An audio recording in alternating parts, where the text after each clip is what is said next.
মার্কিন president Donald Trump এবং টেসলার মালিক Elon মাস্কের দীর্ঘ সময়ের বন্ধুত্বে এবার ফাটল ধরতে শুরু করেছে। আর এই ফাটলের নেপথ্যের কারণ ভারত। সম্প্রতি ট্রাম্পের করা এক মন্তব্য এমন কিছুরই ইঙ্গিত দিচ্ছে।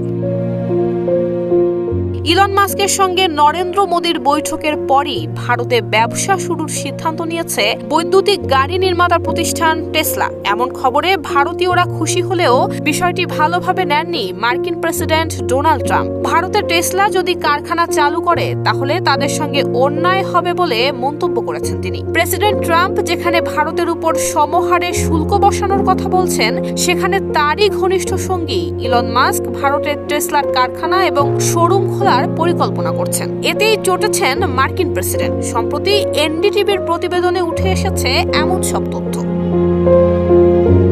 ট্রাম্প বলেন, বিশ্বের প্রতিটি দেশ আমাদের কাছ থেকে সুবিধা নেয় এবং তারা শুল্ক দিয়ে তা করে। বিশেষ করে ভারতে গাড়ি বিক্রি করা অসম্ভব। ডোনাল্ড ট্রাম্পের নতুন বাণিজ্য পরিকল্পনায় রয়েছে প্রতিশোধমূলক শুল্ক। এর আওতায় যেসব দেশ আমেরিকান পণ্যের উপর শুল্ক আরোপ করবে, আমেরিকাও তাদের পণ্যের উপর একই হারে শুল্ক বসাবে। ফক্স নিউজের এক সাক্ষাৎকারে ট্রাম্প বলেন, যদি আমি বলি 25%, সবাই বলবে ওহ এটা ভয়ানক। তখন আমি আর তা বলি না, আমি শুধু বলি তারা যা নেবে আমরাও তাই নেব। এবং জানেন এতে কি হয়? এতে তারা থেমে যায়। কোটি মানুষের আস্থার ভালোবাসায় 11 বারের মতো দেশের 1 নম্বর রেফ্রিজারেটর ব্র্যান্ড ওয়ালটন শিগগিরই ভারতের বাজারে প্রবেশের পরিকল্পনা করছে টেসলা। এনডিটিভি জানিয়েছে, বৈদ্যুতিক গাড়ি নির্মাতা প্রতিষ্ঠান টেসলা 13টি পদের জন্য প্রার্থী চেয়ে বিজ্ঞপ্তি দিয়েছে। এসব পদের মধ্যে বিজ্ঞপ্তি অনুসারে সার্ভিস টেকনিশিয়ান এবং বিভিন্ন উপদেষ্টার ভূমিকা সম্বলিত 5টি পদে মুম্বাই এবং দিল্লি উভয় জায়গাতেই নিয়োগ দেওয়া হবে। আর কাস্টমার এঙ্গেজমেন্ট ম্যানেজার এবং ডেলিভারি অপারেশনের স্পেশালিস্টের মতো কিছু পদের নিয়োগ দেওয়া হচ্ছে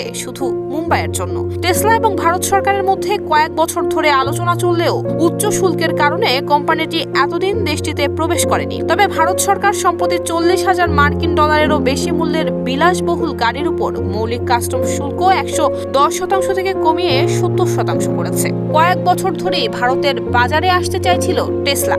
তারা ভারতে সাধারণ মানুষের ক্রয় ক্ষমতার মধ্যে বৈদ্যুতিক গাড়ি নির্মাণ করতে চায়। তাদের লক্ষ্য 25 থেকে 30 লাখ রুপির মধ্যে গাড়ি তৈরি করা। ভারতের আশপাশের দেশগুলোতে গাড়ি রপ্তানির পরিকল্পনাও আছে টেসলার। বিষয়টি অনেকটাই দুশ্চিন্তায় ফেলেছে সদ্য মসনদে বসা মার্কিন প্রেসিডেন্ট ট্রাম্পকে। নুসরাত জাহান মেহেক, ঢাকা পোস্ট।